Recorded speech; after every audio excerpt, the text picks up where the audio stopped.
qu'à un moment donné, plutôt que de regarder ce facteur humain comme une contrainte, il faut vraiment le gérer comme une opportunité. Cactus, le podcast qui pique les RH. Les RH en 2030, un avenir qui s'annonce glorieux ? Bonjour Gilles, comment vas-tu ? Très bien, merci, bonjour à tous. Alors aujourd'hui, on va parler des ressources humaines. Donc tu as travaillé dans des grands groupes, parmi eux on peut compter Philips, Elf, Unilever, Pierre Fabre ou encore Decathlon. Quelle expérience a été la plus impactante sur ta vision du métier et pourquoi ? Difficile de choisir parce que chaque expérience a été riche et forte en valeur ajoutée. Chez Philips en usine, j'ai découvert les bases de ce métier. Chez Elf, j'ai construit la DRH de l'activité trading et donc avec une dimension internationale forte. Unilever, j'ai découvert ce qu'était le business en tant que membre d'un comité de direction. Pierre Fabre, des enjeux éthiques, des enjeux nouveaux. Et puis Decathlon, une superbe expérience, bien évidemment, très, très marquante, avec notamment l'ouverture de pays à la Chine. Superbe expérience. Et maintenant, du coup, tu as créé ta propre entreprise. Qu'est-ce que ça fait l'entrepreneuriat ? Je ne savais pas si je serais en capacité de développer une démarche entrepreneuriale. Si j'ai basculé dans le conseil, c'est parce que je voulais enrichir encore les contenus que je gérais. Et c'est vrai que passer d'une organisation à une autre, parfois au sein de la même journée, ça fait qu'il y a des contenus extrêmement riches. Et puis avoir la liberté de l'entrepreneuriat. Alors ça, je l'apprécie vraiment. Et puis j'ai découvert que je savais aussi développer un business. Et ma foi, c'est très très agréable quand on décroche un nouvel accompagnement et qu'on sait qu'on va pouvoir aider une autre entreprise. C'est quelque chose bien sûr de très riche. Donc on compte avec ton actif 33 ans de carrière. Et quelle évolution tu as pu constater dans le management des RH par les entreprises ? Alors un tiers de siècle, ça me rajeunit pas. Le changement essentiel, il est dans la bascule d'un modèle vers un autre qui est en cours. On vient d'un monde où l'entreprise s'était construite sur un mode de management taylorien, où on normait les activités, où l'enjeu c'était le travail d'exécution, et on bascule dans un monde où ce n'est plus le produit qui est rare, mais c'est le client, et donc où il faut développer l'autonomie, la responsabilité, l'initiative, l'intelligence des situations, et ça c'est un vrai changement de modèle qui fait que l'entreprise a des rythmes différents selon les organisations, est vraiment en train de se reconfigurer. Hier, ce qu'on privilégiait, c'était l'alignement dans l'exécution. Aujourd'hui, ce qu'on essaye de développer, c'est justement la prise d'initiative et le fait de sortir du cadre. Bien sûr. Et donc, ça a beaucoup évolué, et encore plus ces 2 dernières années à cause de la crise sanitaire. Selon toi, quels ont été les impacts justement de cette crise sanitaire sur la gestion des RH ? La plus évidente, celle à laquelle tout le monde pensera, c'est bien sûr celle qui porte sur l'organisation du travail, avec le télétravail, le travail à distance, et puis derrière le travail hybride.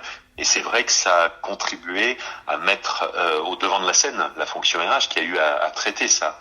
Mais il me semble que pour certaines organisations, pour celles qui savent s'en saisir, il y a vraiment une opportunité d'aller beaucoup plus loin et de se dire, comme cette crise a rebattu les cartes, il y a une vraie opportunité pour accélérer les transformations.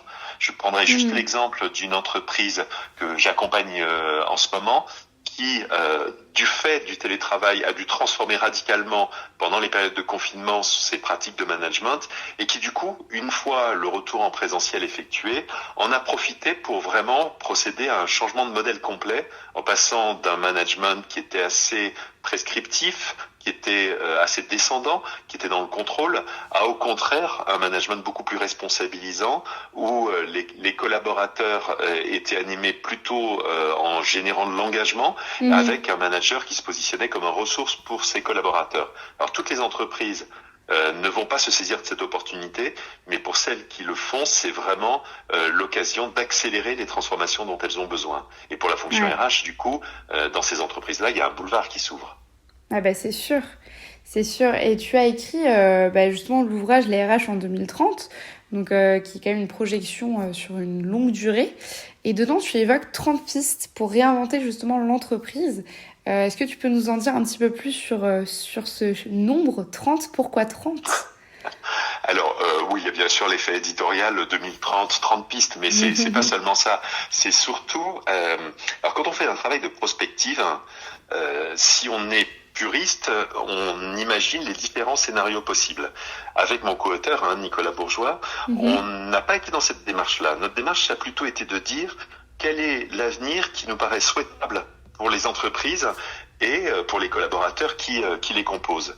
Et donc en écrivant ce que pouvait être une entreprise qui capitalisait pleinement sur le levier humain. Et quand on s'attache à cet ouvrage-là, à cette œuvre-là, on identifie des pistes assez diverses, des pistes qui vont porter sur la façon dont on anime sur le sens, via des éléments de sens sur la raison d'être de l'entreprise, la façon dont on articule la stratégie et les RH, la façon dont on transforme le modèle relationnel dans l'entreprise, comment on s'y prend pour alléger les contraintes organisationnelles, comment on passe d'une logique de contrôle à une logique de confiance.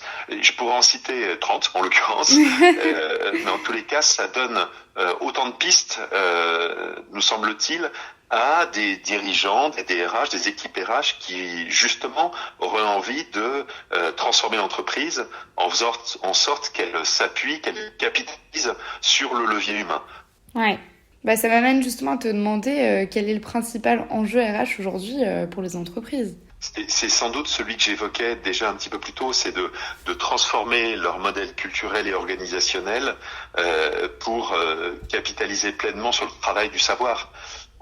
Les collaborateurs ne sont plus les mêmes qu'il y a 10 ans, qu'il y a 20 ans, il y a 30 ans. Il y a un niveau de compétences, d'expertise dans les différents métiers qui va très au-delà de ce qu'il était hier. Il y a des gens mieux formés. Le levier de l'engagement a beaucoup plus d'impact sur la performance. Et si l'entreprise est en capacité de capitaliser sur tout ce potentiel humain, clairement, elle peut délivrer bien au-delà de ce qu'elle pouvait faire hier. Et donc, à mon sens, il y a vraiment cet enjeu de basculer vers des organisations qui sont responsabilisantes, qui s'appuient sur le sens, qui capitalisent sur la capacité d'initiative de tous dans les métiers, bref, des organisations modernes.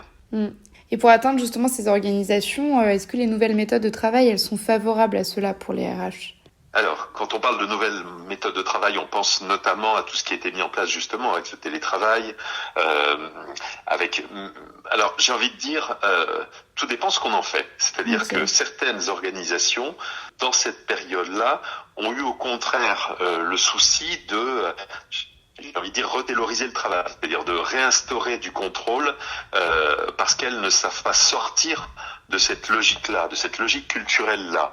Elles sont dans des logiques qui ne sont pas basées sur la confiance.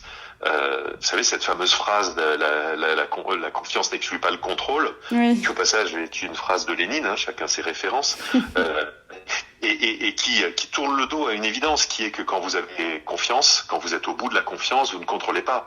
Moi, ma conjointe, j'ai confiance en elle, je vais pas aller la contrôler. Donc, sortons de ces logiques-là et soyons en capacité, effectivement, en utilisant ces nouvelles méthodes de travail, d'accélérer cette transition. Oui, merci. Et est-ce que tu as un dernier conseil à donner aux entreprises qui, justement, veulent améliorer leur performance ? C'est de se dire que l'homme n'est pas un coût, enfin l'homme, les femmes et les hommes qui composent l'entreprise, le levier humain. C'est avant d'être un coût et une contrainte, c'est un potentiel. C'est un potentiel qu'il faut activer. Et qu'à un moment donné, plutôt que de regarder ce facteur humain comme une contrainte, il faut vraiment le gérer comme une opportunité, en se posant une question qui est: qu'est-ce que je mets en place en matière d'approche des RH, de management, de choix, qui va permettre de libérer ce potentiel-là et de faire en sorte que, individuellement et collectivement, les personnes qui composent l'entreprise soient engagées pour donner le meilleur. C'est vraiment passer d'une performance par la pression et la norme à une performance par l'engagement. Exactement. Mettre l'humain au cœur des ressources humaines. Exactement. Merci beaucoup, Gilles, pour toutes les réponses que tu nous as apportées. Je t'en prie. Avec plaisir. Et je vous dis à bientôt, chers auditeurs, pour un nouvel épisode de Cactus.